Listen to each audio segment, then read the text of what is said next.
So, Beth, what really excites you about the work that's going on in the strategic plan? Yeah.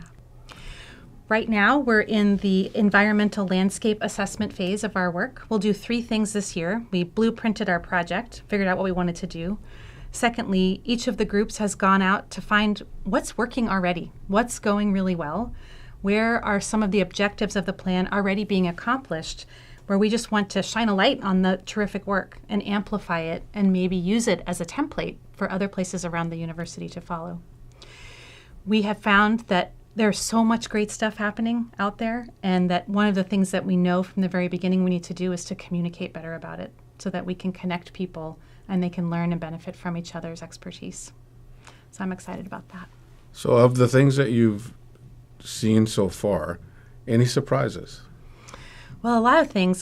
First, I want to say that for people who are interested in learning more about the strategic plan, they can go to the website for the School of Medicine and look under strategic plan and actually see who our leaders are, who the group members are, and we'll be keeping people up to date on some of our progress there. As far as surprises go, the first one I think is how much great stuff is already happening. I have been around for a long time, and so much of the wonderful things that are going on I don't even know about. And so I think the imperative for us to celebrate the work that everyone is doing here and to push that a little bit, to expand it, that has been really energizing in the process. The second thing that has come up is the fact that although those different groups represent diverse stakeholders, people with different professional identities here at UCSF, some of the underlying needs that we all have are incredibly similar. And an example of that is when I was at the Dean's Leadership Retreat this winter, which was focused on basic science and the future of basic science at UCSF.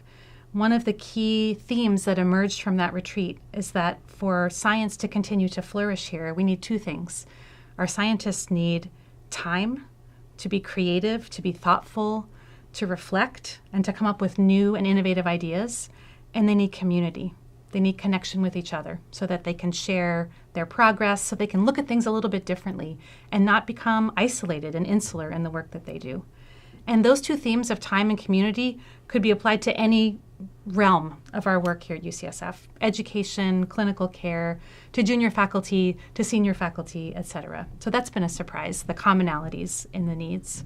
I'm not surprised that you find us quietly amazing, because I think that's been one of the things that we want to bring out. And I like your thought that we have to actually bring this out from our community, because I think we don't sometimes let ourselves believe how amazing we are and how much we have accomplished. And so a lot of what we need to do is just bring that to the forefront. So that's not surprising that you found that surprising. Right. I've been very much a proponent of including the staff in our process, because we have traditionally looked to the faculty to guide it. Yes. So what's been your experience with the staff and how they have participated in this process so far? We have been incredibly fortunate, first, to have very competent, skilled staff leaders for each of our 5 groups who are working in true partnership with the faculty. It's not a question of a hierarchy in the leadership roles. It's a faculty partner and a staff partner doing the work. And then each of the groups, the implementation groups, has a membership of 50% staff people. And we found that staff stepped up and volunteered their time to work on this in incredible numbers. People were really enthusiastic about doing this work.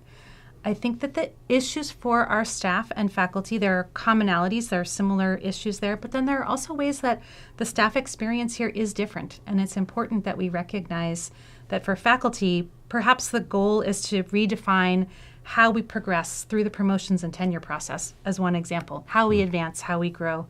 For our staff, I think we need to really look at how our staff can learn new skills, take on new responsibilities, grow in their roles, in a system that looks different than the kind of traditional academic hierarchy that we have here for faculty. So it's great to wrestle with some of those questions and to have very outspoken, thoughtful staff leaders helping to be part of that process.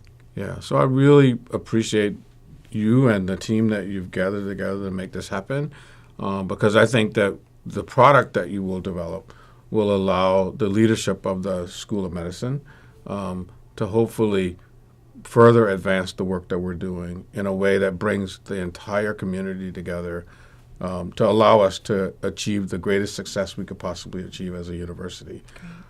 Certainly, we all feel that UCSF is a place where the community matters, that we actually value each other and each other's work, and we take seriously our obligation as a public institution to advance knowledge, discovery, innovations, and to provide the best and the best healthcare we could possibly provide to the patients that we see.